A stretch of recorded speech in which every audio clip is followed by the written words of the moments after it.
네, 좋은 아침입니다. 2023년 1월 21일 오전 8시 2분 지나고 있습니다.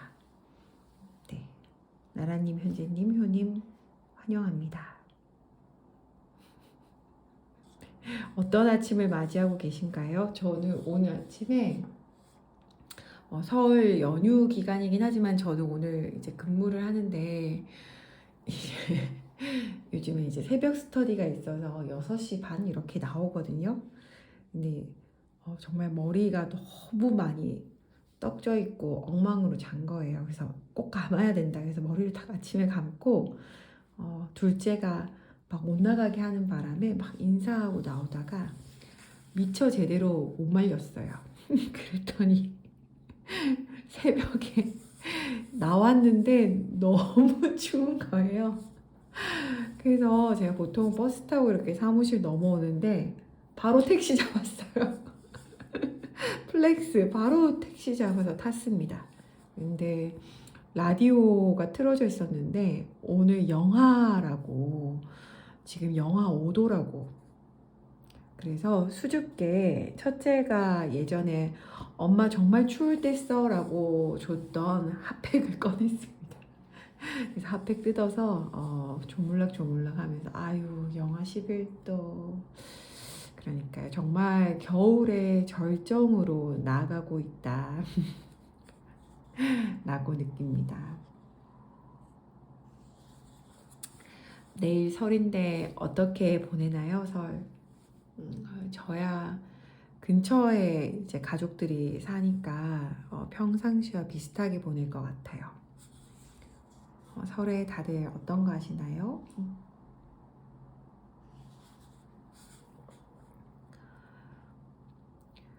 이게 진짜 설이 그러니까 설날이 내일이죠. 내일이 정말 제대로 된 새해가 시작된다고 하잖아요.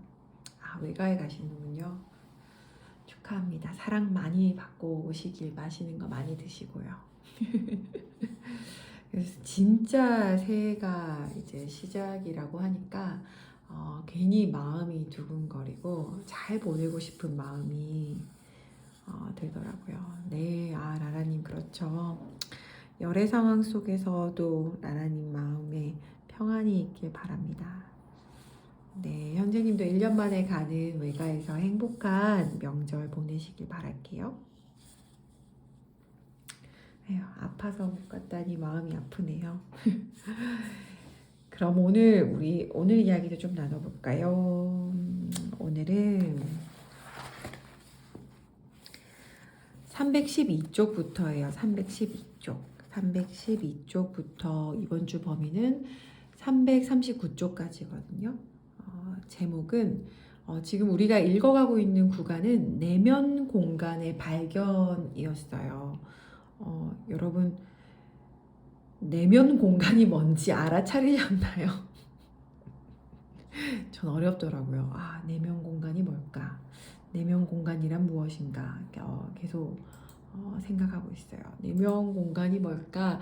내면 공간을 발견하라라는 부분을 우리가 읽고 있는데요. 그 중에서도 이번 주 범위에 해당하는 것은 내부의 몸 알아차리기부터예요.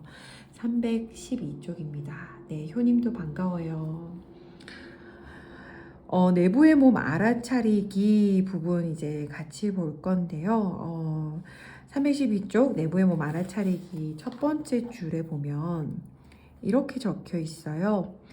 삶 속에서 내적 공간을 발견하기 위한 또 하나의 간단하지만 매우 효과적인 방법도 호흡과 밀접하게 관련되어 있다. 우리가 호흡을, 그러니까 말 그대로 공기를 들어 마시고 내뱉고, 그러니까 가슴과 배가 부풀어 오르고 줄어들고 할 때 우리는 내부의 몸을 알아차릴 수 있다고 해요.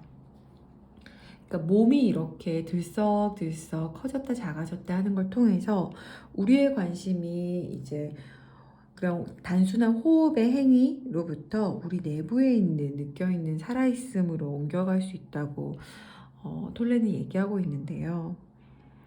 저는 최근에 그 알쓸 인잡에서 김영하 씨가 소개해줬던 그 시체를 거만하는 분의 스토리를 기억했어요. 이걸 읽으면서. 그래서 그분이 얼마나 인체가 신비로운가.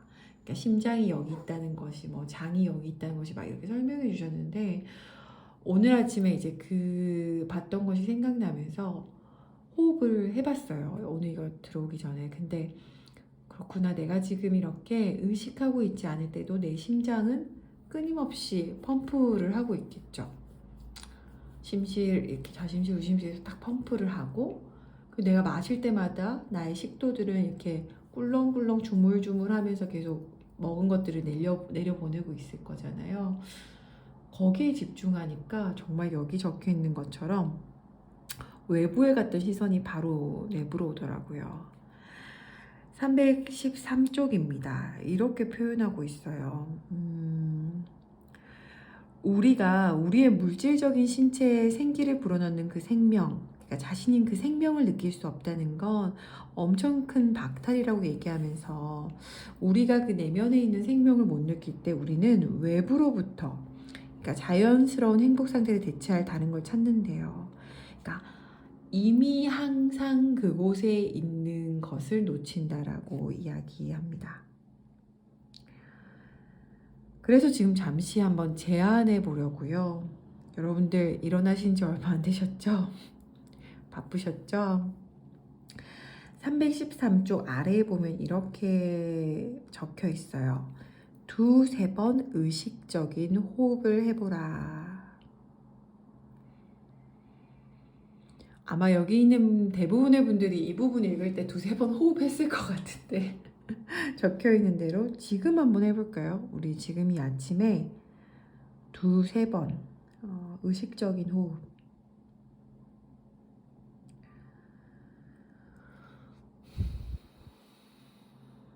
여러분들의 속도에 맞춰서 한번 두세 번.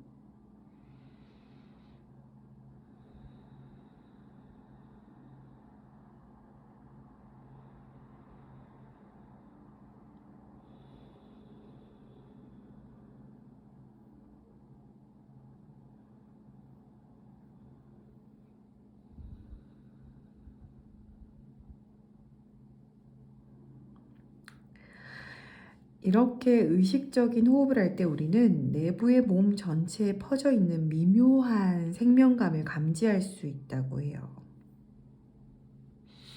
여러분들 호흡을 방금 의식적으로 해보시니 어떠셨어요? 저는 되게 짧게 숨을, 이렇게 얕게 숨을 쉬고 있었는데 의식적으로 하니까 정말 이제 가슴과 배가 커졌다가 줄어드는 것까지 의식할 수 있었어요. 그리고 막 상상했어요. 이렇게 할 때마다 우리 과학 시간에 봤던 그 그림처럼 내 몸은 이렇게 끌어당겼다가 내려놓고, 그때마다 혈관에 피가 흐르고 이런 걸 상상하니까 순간적으로 몸에 많이 집중이 됐네요.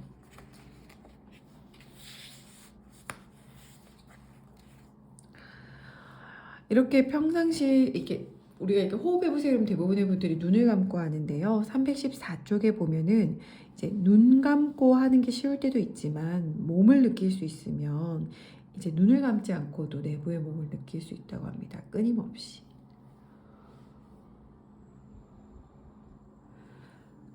이 호흡을 한다라는 것은 이 챕터에서 얘기하는 내면 공간을 발견하고 이어지니까요. 여러분들 좀 의식적으로 해보시길. 예전에 우리 이렇게 두 손 모아가지고 에너지장 느끼는 것에 대해서도 스치면서 말씀드렸던 것이 기억이 나는데요. 우리 몸에 이미 흐르고 있는 에너지를 기억한다는 것이 참 중요하다.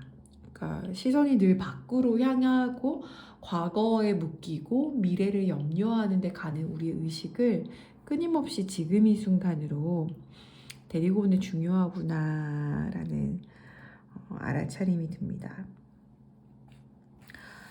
그 다음에 314쪽에는 내적 공간과 우주 공간에 대한 이야기가 나오는데요. 이 부분은 어떠셨나요? 저는 316쪽 아래에 있는 이 질문들이 좀 와닿았었어요. 316쪽 아래인데요. 진리에 다가갈 수 있는 질문으로 이렇게 나와요. 읽어드릴게요. 나는 지금 이 순간 일어나고 있는 것뿐만 아니라 지금 그 자체를 알아차리는가? 그 안에서 모든 것이 일어나는 시간을 초월한 살아있는 내적 공간인 그것을. 끊임없이 이제 이 책에서 나오는 표현, 현존에 버금가는 표현으로는 순수한 있음이 있거든요. 지금, 순수한 있음, 현존. 여러분, 순수한 있음이 뭘까요?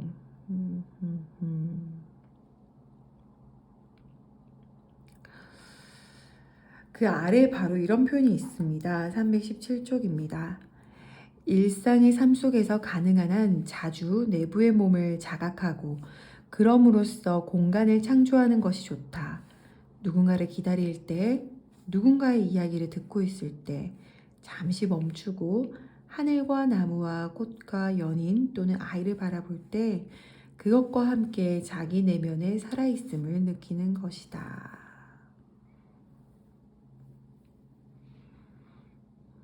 지금 이 순간, 순수한 있음, 내적 공간, 현존. 이제 자주 읽어가지고 단어 자체는 익숙한데 계속 더 음미하게 된 것 같아요. 318쪽에 그래서 틈 알아차리기, 319쪽에 자신을 발견하기 위해 자신을 버리기, 이런 표현들이 나오는데요. 그러니까 틈을 계속 알아차리면 1분의 1초로 그 최초의 순간마다 짧은 중단이 일어나서 새로운 광경을 볼 수 있다라는 표현. 그리고 나를 발견하기 위해 어떤 형상 차원에 있는, 그러니까 나의 형상 정체성을 버리는 것에 대해서 얘기가 나와요. 이 부분 같이 읽어드리려고요. 틈을 알아차리고 나의 형상을 버린다라는 것에 대해서 톨레는 예를 듭니다. 320쪽에 있는 것들을 읽어드릴 테니까요. 여러분들 들으시면서 어떤 알아차림이 있으신지 나눠주세요. 320쪽입니다. 만약 당신이 충분히 깨어 있다면 이런 무의식적인 패턴들 중 몇 가지를 자신 안에서 탐지할 수 있을 것이다. 자신이 한 것에 대해 인정을 요구하고 인정받지 못하면 화가 나거나 마음이 상하는 것. 자신의 문제나 병에 대해 말하거나 소란을 피움으로써 관심을 끌려고 하는 것. 아무도 묻지 않았고 상황의 변화를 일으키지도 못하는데 굳이 자신의 의견을 말하는 것. 다른 사람 자체보다도 그 사람이 자신을 어떻게 보는가를 더 신경 쓰는 것. 즉, 다른 사람을 자기 에고의 반영이나 에고 강화의 목적으로 이용하는 것. 소유물, 지식, 외모, 지위, 신체적 힘 등을 통해 사람들에게 자신에 대한 인상을 심으려고 노력하는 것. 무엇인가 혹은 누군가에 대한 분노에 찬 반응을 통해 에고를 일시적으로 부풀리는 것. 일들을 개인적으로 해석해 감정이 상하는 것. 마음속에서 혹은 입 밖으로 도움이 안 되는 불평을 늘어놓음으로써 자신은 옳고 상대방은 틀린 것으로 만드는 것. 주목받기를 원하고 중요한 사람으로 보이기를 원하는 것.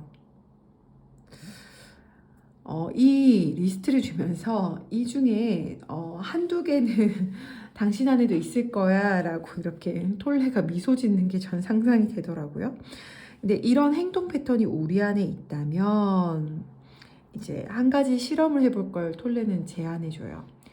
만약에 그 패턴을 버리면 어떤 느낌이 들까?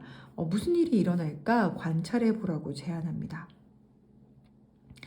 이 320쪽에 있는 것들이 결국은 우리의 육체 혹은 실체, 그러니까 형상 차원에서 내가 누구인가를 강조하는 거니까요. 그렇다는 건 결국 이 책에서 꾸준히 이야기해왔던 에고를 이렇게 낮추는 것, 해당하게 되겠죠. 그래서 의식을 생겨나게 할 거야 라고 이야기합니다. 그러니까 형상 정체성을 강조하는 걸 멈추면 더 큰 힘이 당신 안의 세상 속으로 흘러 들어가게 될 거야 라고 이야기합니다. 어떠세요? 여러분들 목록 보시면서 좀 와닿으시나요?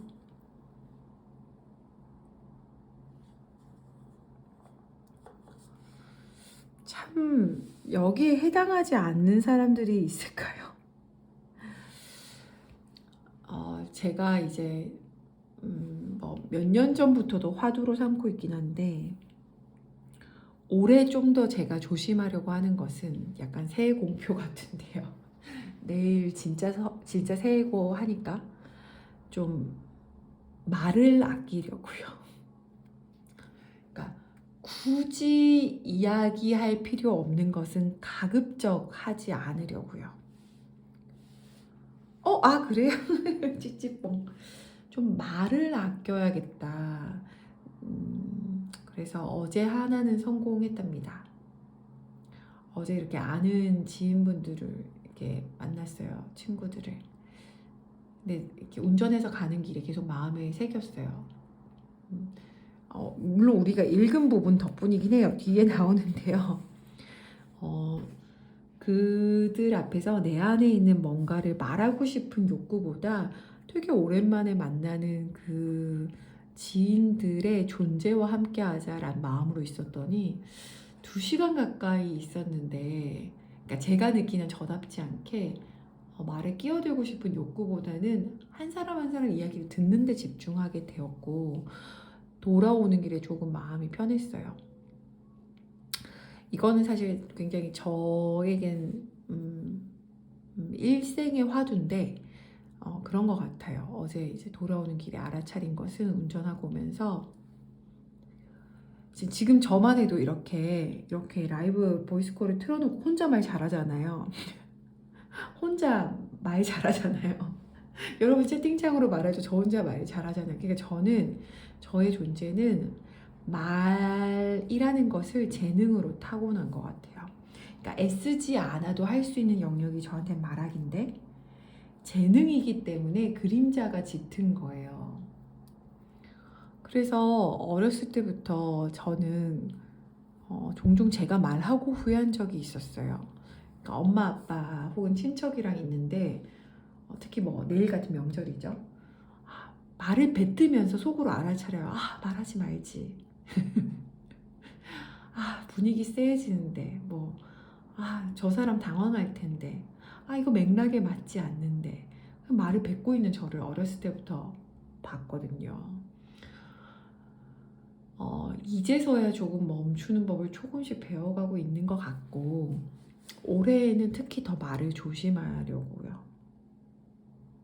왜냐면 말이 재능이니까 말에 대한 그림자도 깊은 만큼 상대방에게 미치는 영향도 있고 근데 이걸 또 잘 다루는 만큼 또 주변에 좋은 영향을 줄 수 있다라는 걸 새삼 알아차리고 있어요. 그렇군요. 말을 아끼면 장면이 들어오는 것 같아요. 이 표현 너무 멋있어요. 장면이 들어오는다. 인정받으려고 말하지 말자. 인정을 위한 말. 원래 말이 없는 편인데 싹싹한 사람이 되기 위해. 그렇군요. 맞아요. 그러니까 이 320쪽에 있는 것들이, 그러니까 우리를 발견하기 위해, 의식이 깨어있기 위해 뭔가 형상 정체성을 강화하려는 자신을 버리는 이야기. 근데 사실 세상이 형상 정체성을 강화하는 곳이잖아요. 뒤에도 나오지만 저는 그 표현이 되게 인상적이었거든요. 어젠가 엊그제 올렸죠. 그러니까 성공을 위해서, 그러니까 나의 성공을 어필하면 사실 그 성공 너머에는 실패를 많이 한 사람들이 있다. 그걸 보고 아차하면서도 또 반대로 그럼 내가 실패했을 때 누군가는 성공 중이겠구나라는 또 생각이 들어서 안심도 되고 반가웠어요. 그러니까 이게 오가는 거구나.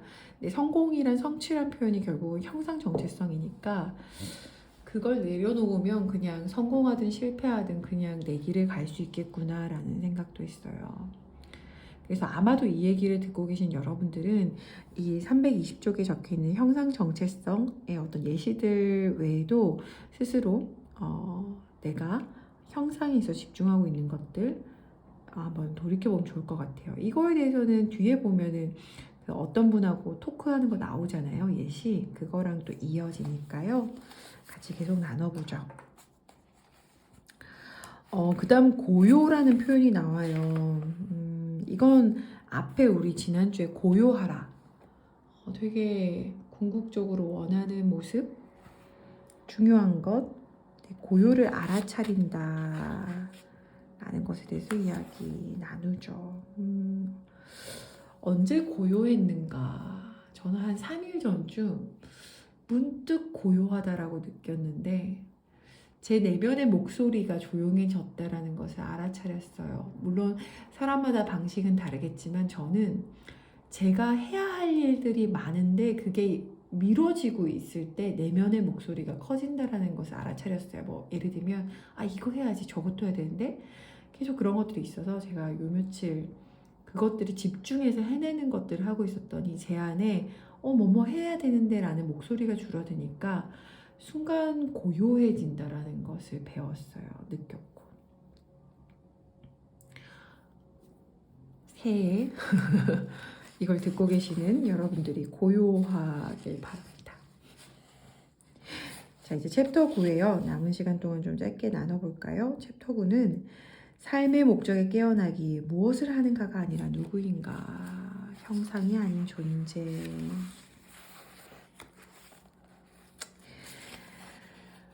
이제 톨레가 이야기해요. 남은 챕터들은 결국 톨레는 삶의 외부적인 목적과 내면적인 목적을 어떻게 잘 조화하면서 살아갈 건가에 대해서 이야기할 거야 라고 얘기하면서 여기 계신 효님도 인증글에 적어주셨던데 결국은 외부보다는 내면을 먼저 이야기하고 있더라고요. 325쪽의 아래에서 8째 줄입니다. 당신 내면의 목적은 깨어나는 것이다. 이제 우리 하도 많이 읽어가지고 신가나는 이야기보다 깨어나라는데 그게 뭔 말인가 한번 또 같이 볼까요? 그래서 326쪽에 이제 깨어남에 대해서 이제 탁 얘기를 해요. 그러면 이제 깨어남 그것 부분에 대해서 같이 한번 얘기해 볼까요? 제가 여러분들에게 나누고 싶은 부분은 사실 저도 깨어나는 게 뭔지 모르겠어요. 도대체 깨어나는 게 뭘까? 이 책에서 계속 얘기하는 거고 뭐 다른 책에 뭐 닐도 얘기했고 도대체 무슨 얘기를 하는 걸까 싶은데 이건 좀 와닿았어요. 328쪽에 위에서 셋째 줄이거든요. 그러니까 이 책이 이해할 수 없고 무의미하게 여겨진다면 아직 그 경험이 없는 거지만 요 줄요. 세 번째 줄. 그러나 만약 당신 안에서 무엇인가가 이 책의 내용에 반응한다면, 만약 이 안에서 어떤 진리를 알아본다면 깨어남의 과정이 이미 시작되었음을 의미한다. 우리가 인증글을 올리고 있잖아요. 그래서 그때그때 사소하지만 그 말인가? 그렇구나 하는 뭔가가 있다면 우리는 그 과정 중에 있다라고 말해주더라고요. 그러니까 우리가 읽어왔던 책들에서 뭐 전체 이 두꺼운 책의 모두를 우리가 가슴에 새기면 좋겠지만 한 문장이라도 가슴에 남네 라고 하면 이미 깨어나고 있다라고 얘기하는 것이 저에게 쿵 왔습니다. 그러면서 329쪽의 아래에 보면요, 되게 이렇게 핵을 찔리죠. 아래에서 7번째 줄이에요. 따라서 당신은 어쩌면 자신의 삶에 무엇인가 의미 있는 일이 일어나기를 기다리고 있을지도 모르지만 인간에게 일어날 수 있는 가장 의미 있는 일이 이미 자신의 내면에서 일어나 왔음을 모르고 있을 수도 있다. 그러니까 우리가 살아가면서 계속 외부로 뭔가 의미 있는 일이 일어나길 기대하는데 이제 저자는 우리에게 탁 얘기해요. 아니, 우리 인간에게 일어날 수 있는 가장 의미 있는 일은 내면에 있어. 아, 현이 완도했어요. 나도요. 막 100페이지 보는데 한 페이지 가슴에 남고 막 그래도 잘하고 있다는 생각이 들었어요. 그러니까 가장 의미 있는 일이구나. 우리가 그래서 이 4페이지씩 읽고 있지만 이 4페이지도 버거울 때 있잖아요. 이게 뭔 소리야 하면서 읽을 때 있는데 4페이지 중에 한 단어 한 문장이라도 이렇게 가슴에 와닿고 우리를 여기 이 순간으로 데리고 오고 우리 자신 내면으로 가져가게 한다면 이미 그 과정 안에 있다고 얘기를 하죠. 네, 그 330쪽에 내면의 목적, 그러니까 톨레가 지금 얘기하잖아요. 결국 이제 나는 너희에게 그러니까 외부적인 목적과 내면적인 목적에 대해서 얘기할게 라고 하고 바로 이어지는 것이 내면의 목적에 대한 대화가 나옵니다. 이 대화는 그 톨레가 사람들과 나눈 대화들을 압축했다고 얘기하거든요. 그것에 대해서 한번 얘기해 볼게요. 어떤 한 사람이 이렇게 말합니다. 330부터 331쪽 읽어드릴게요. 정확히 그것이 무엇인지는 모르겠지만 내 삶에 어떤 변화가 있기를 나는 원합니다. 삶의 확장을 원합니다. 무엇인가 의미 있는 일을 하고 싶고 그렇습니다. 풍요와 그것이 가져다주는 자유도 원합니다. 무엇인가 중요한 일, 무엇인가 세상을 변화시키는 일을 하고 싶습니다. 그런데 정확히 무엇을 원하는가 묻는다면 잘 모르겠다고 말할 수밖에 없습니다. 내가 삶의 목적을 발견하도록 도와줄 수 있습니까? 이제 어떤 한 사람이 와서 톨레 보고 나 좀 삶을 잘 살고 싶다. 의미 있는 걸 하고 싶다. 나의 삶의 목적을 발견하게 도와달라고 했더니 톨레가 이렇게 얘기합니다. 지금 당신의 목적은 이곳에 앉아 나와 대화를 나누는 것입니다. 왜냐하면 지금 당신은 이곳에 있고 그것이 바로 당신이 지금 하고 있는 일이기 때문입니다. 당신이 자리에서 일어나 다른 일을 하기 전까지는 말입니다. 그때는 그 다른 일이 당신의 목적이 됩니다. 그러니까 약간 이 사람은 좀 자신의 좀 찬란한 목적에 대해서 말해줄 줄 알았더니 톨레가 지금 너 나와 대화 나누는 거야 이렇게 얘기하잖아요. 그랬더니 그 사람이 한 번 더 얘기합니다. 아니 그렇다면 나의 목적은 지금부터 은퇴하거나 해고당할 때까지 앞으로 30년 동안 사무실에 계속 앉아있는 것이라는 말인가요? 그랬더니 톨레가 또 이렇게 얘기해요. 당신은 지금 사무실에 있지 않습니다. 따라서 그것은 당신의 목적이 아닙니다. 당신이 사무실에 앉아서 무엇인가를 하고 있다면 그 일이 무엇이든 그것이 당신의 목적입니다. 앞으로 30년 동안이 아니라 지금의 목적입니다. 저 여기까지 읽으면서 이 말하는 사람 화가 나겠는데? 라고 생각을 했어요. 계속 읽어드릴게요. 내 생각에는 약간 오해가 있는 것 같습니다. 당신이 말하는 목적이란 자신이 지금 하고 있는 일인 것 같습니다. 내가 말하는 목적은 삶 전체의 목적, 내가 하는 일들을 가치 있는 것으로 만들어주는 크고 의미 있는 목표, 인생의 차이를 가져다주는 어떤 것입니다. 그것은 사무실에서 서류를 만지작거리는 것이 아닙니다. 나는 그것만을 알고 있습니다. 딱 얘기해요. 막 블라블라블라. 그래서 막 톨레가 설명을 막 하잖아요. 그러면서 이제 뒷부분에 이런 이야기가 나와요. 사실 이 부분에 있어서 많은 사람들이 공감할 거란 생각이 들었는데요. 335쪽 동일 인물입니다. 읽어드릴게요.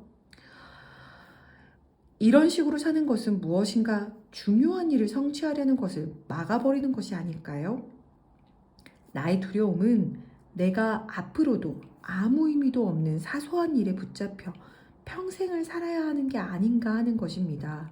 이 진부한 삶을 결코 떨치고 일어나지 못할까봐 두렵습니다. 무엇 하나 큰 일도 시도하지 못하고 자신의 잠재력을 꽃피우지도 못한 채. 저는 이 현대인들의 가슴을 후벼 파는 현실적인 질문이라고 생각했거든요. 여기에 대해서 톨레는 이제 되게 팩폭합니다. 336쪽입니다. 아마 여러분들 오늘 읽으실 부분일 거예요. 저 먼저 읽어가지고요. 336쪽 맨 위에 있어요. 큰 것은 작은 것을 존중하고 소중히 여기는 데서 나옵니다. 그러니까 뭔가 내 인생에서 큰 것을 추구하고 싶은 사람에게 역설적으로 말하는 거죠. 현재 순간의 작은 것들을 존중하라. 그 안에는 큰 힘이 숨겨져 있으니까. 그러니까 우리가 원하는 무한한 잠재력, 의미 있는 일로 나아가는 것이 오직 자신을 현재, 그러니까 지금의 순간에 맞출 때만 당신은 그 힘에 다가갈 수 있습니다. 여기까지만 해도 저는 이 사람이 화가 나겠구나. 알아들었을까? 이렇게 생각을 했거든요. 작은 것을 존중하고 소중히 여긴다는 표현에서 저는 그 About Time에서 남자 주인공이 편의점에 일하는 여성분에게 좋은 하루 보내세요. 이런 눈 맞추면서 인사하고 나가는 장면이 떠오르더라고요. 아주 사소한 것, 눈앞에 있는 사소한 것을 정성 들여서 마음 담아 하는 것에 대해서 생각하게 되었습니다. 결국 톨레가 얘기하는 것은 이제 337쪽, 338쪽에 연결되는데요. 오늘 이 메시지를 같이 읽어드리면서 마무리 지으려고 합니다. 337쪽 아래쪽이에요. 어린 싹의 이야기가 나옵니다. 읽어드릴게요. 어린 싹은 어떤 것도 원하지 않습니다.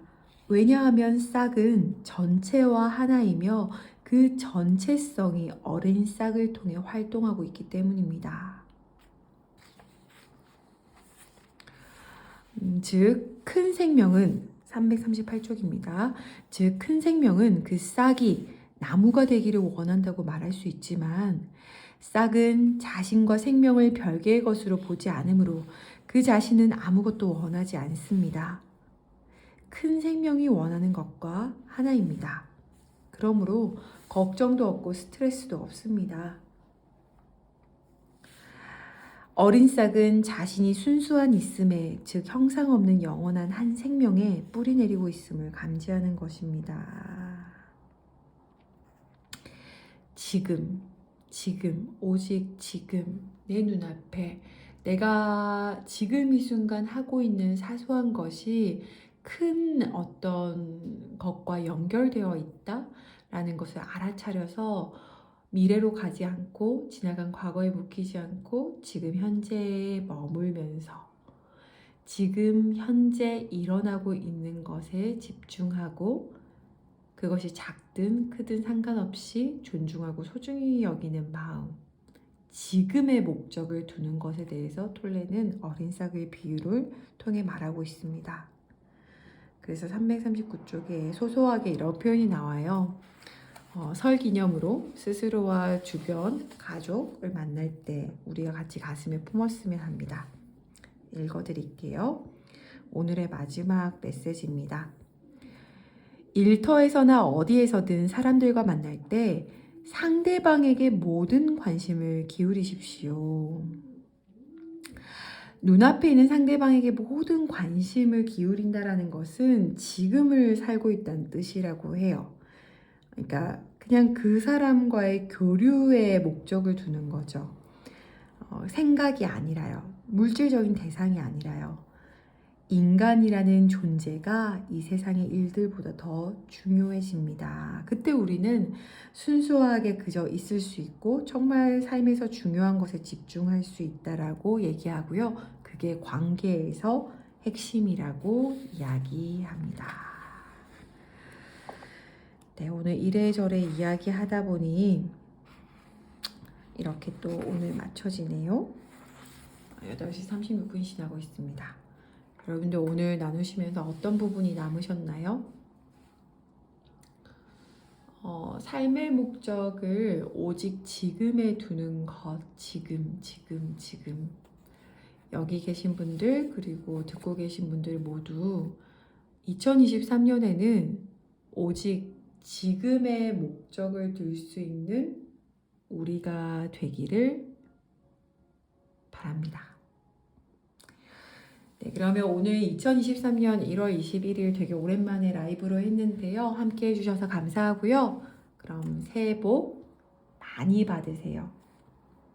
그럼 저는 여기까지 하겠습니다. 감사합니다. 여러분들 새해 복 많이 받으시길 기도합니다. 다음 주에 봬요.